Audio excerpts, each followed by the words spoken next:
The Chinese languages have relatively restrictive syllable structures compared to other languages. In Mandarin, for example, words can only end in na, ng, or a vowel sound. In total, there are only 22 initial consonants that can be followed by one of 36 finals, which in Mandarin include a vowel, optionally a ya, wa, or yua glide, and or a final consonant. All of the possible syllable combinations can be shown on a chart like this with all the initials and finals. Combining these with the 5 tones would mean that there are 3,960 possible syllables in Mandarin Chinese, right?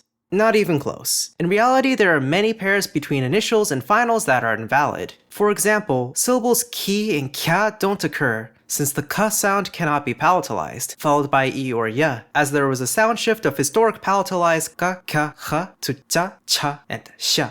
By the way, today's video is sponsored by AirLearn, a new ridiculously effective language learning app. More on that later. Similarly, ja, cha, sha, and ra can't be followed by palatal finals, but do have one final exclusive to these 7 initials, as in zi, ci, si, zhi, chi, shi, ri. On the other hand, Mandarin's alveopalatal sounds jia, qia, and xia can only take palatal endings yi, yin, ing, ya, yan, yang, yao, ye, yong, yo. There's also the labiopalatal series of finals, those being yu, yun, yue, and yuan, which can only occur after initials na, la, jia, qia, and xia. Finally, there's the labiovelar finals wa, wai, wan, wang, wei, wen, which cannot occur with labial initials ba, pa, ma, and fa. However, even if we mark out all of the invalid combinations of sounds in the chart of possible syllables, there is still plenty of syllables which, while feasible, simply do not occur in Mandarin. For example, there is no syllable qiu, despite similar sounding syllables diu, niu, and liu existing. This is even more noticeable with tones. While all syllables are theoretically able to take any of the 4 main tones of Mandarin, there's no shortage of syllables that only take 2 or 3 tones, and there are even a few with only 1 tone, such as se, ce, lia, rua, shui, and j. In most cases, the reason for certain Mandarin syllables not existing is that there is simply no syllables present in Middle Chinese that could evolve into their modern equivalents. For example, while the syllable schwa follows Mandarin phonotactics, none of the Middle Chinese finals that turned into the Mandarin final wa could come after alveolar sounds like se. With the tones in particular, words starting with sonorant initials, those being ma, na, and la, that were regularly evolved from Middle Chinese, can only take tones 2, 3, and 4, meaning the first tone appears in considerably fewer words starting with those consonants. They still do occur in words such as mao and la, which if they evolved regularly from Middle Chinese, would have become mao and la. The majority of syllables that would have evolved into a ga, ka, or ha ended up palatalizing into jia, qia, and xia. But since there's nothing phonotactically unsound about those initials being followed by a lone a, those 3 syllables have reappeared in words such as gan, ga, ka, ka fei, and hama. Oftentimes, these deviations occur because of the words originating from onomatopoeia or loanwords from other languages, which may include ones from other varieties of Chinese. Talking about Mandarin or any language really puts me in the mood to learn them. There are a lot of options to learn a language out there, but I want to introduce y'all to AirLearn. AirLearn is a free language learning app that has all the hallmarks of effective learning methods, and a cute cat mascot. Lessons in AirLearn take the time to describe the culture of the people who speak the language, an important but often neglected step. AirLearn also teaches grammar in a simple and concise manner, and has a separate tab for reviewing any vocabulary you've learned through it. There are also leaderboards to encourage yourself to absolutely destroy anyone else standing in your way with regards to XP. AirLearn has absolutely 0 ads whatsoever, and offers 5 free lessons daily. Consider signing up for AirLearn today to make this cute cat happy, and to actually learn how to speak the language. And now back to Mandarin syllables. Out of the 36 possible finals, there are 2 which only occur with one initial, the null initial. One of these is R, which we'll get to later, and the other is weng. Theoretically, you could analyze wa as its own initial and classify the syllables having the final eng, but calling this its own final is more in line with traditional analyses of Chinese finals. The Middle Chinese final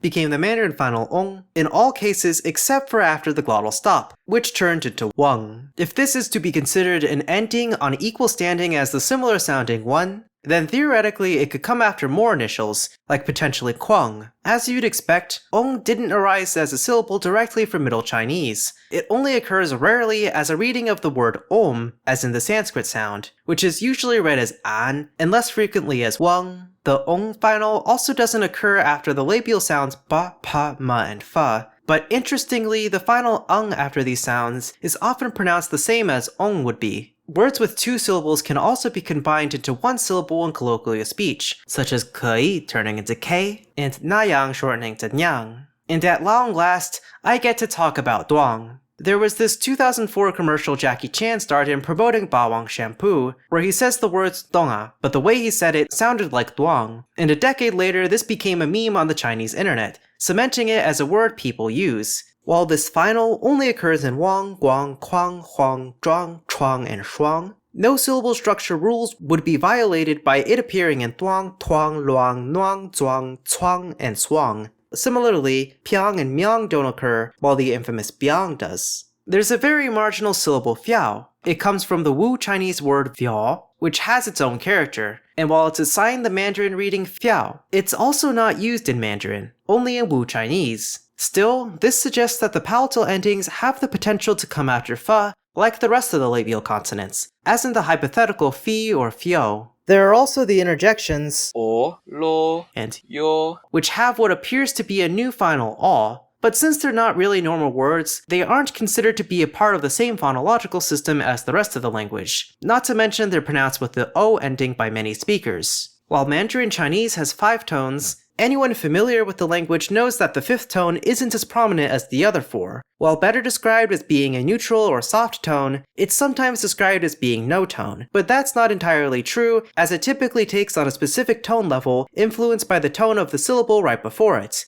And there will always be a syllable before them, because tone 5 is exclusively used for particles like da, la, na, ma, and a, suffixes zi and mun, or as the second syllable within boundaries of certain words, such as 东西, 眼睛, and 朋友. though in this last case, the second syllable is often pronounced with one of the other tones. What this means is that any potential new words with the 5th tone could not occur freely on their own like with the other 4 tones. So while theoretically any syllable could take the 5th tone, in practice only a small percentage of them would. There's only one syllable in the entire language that only occurs with the 5th tone, which is ma, as in shanma, zamma, zhemma, and nama. There's something else that's interesting about the syllable. The ending can occur after all non-palatal initials, but with the labial sounds, they shifted to wo, as in bo, po, mo, and fo. But the existence of ma, in contrast with mo, seemingly makes them separate endings, meaning ba, pa, and fa are feasible.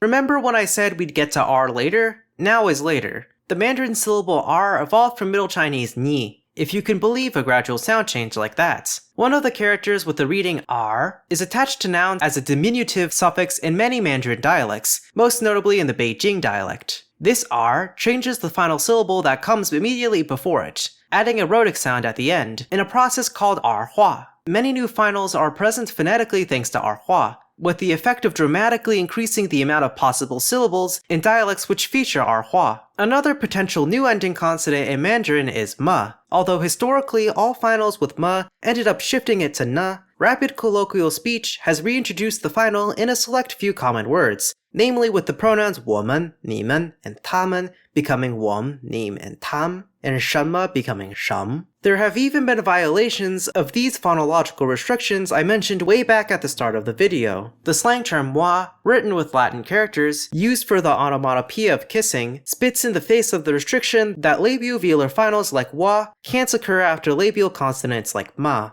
Another informal phonotactics violating word is gyekye, which is a humorous reading of the word gege, meaning older brother. Additionally, there are some regional accents where the words ha and fa merge, either with fa shifting to ha or ha shifting to fa. In the latter case, since ha can occur before endings with the wa glide, it means that in these accents, fa can also occur after these finals, such as with hui and huan turning into fui and fuan. This merger also allows for the syllables fi and fao from hai and hao, the former pair not previously existing. There are a lot of other mergers that exist in colloquial Mandarin speech that vary from region to region, influenced by the local dialect. These mergers are especially prevalent from people who speak a different variety of Chinese natively when speaking Mandarin. These include a merger between initial la and na, and a merger between final na and nga, which have the potential to make new syllables not present before. Naturally, most of these marginal syllables that I just described would not occur in formal speech, and oftentimes the colloquial reading of a given character differs from the reading in formal contexts. Mandarin also isn't the only Chinese variety with more potential syllables than those that are actually observed, and there are other marginal syllables in varieties such as Cantonese and Shanghainese. With that, this video has come to its natural conclusion. Before I go, if you're looking to improve your language skills and learn more about languages like Mandarin, check out AirLearn, the language learning app that makes mastering a new language fun and easy. Massive thank you to my Patreon supporters Foroist, Dope Kid, Andrew Brown, Rosetta Stevens, Sunter, Erica Sim, Adam Trinik, Kikivion, Tel Tamara, Luke Jensen, Alexis Esquedes, Vadim, and Carol Sol. And until next time, 再见!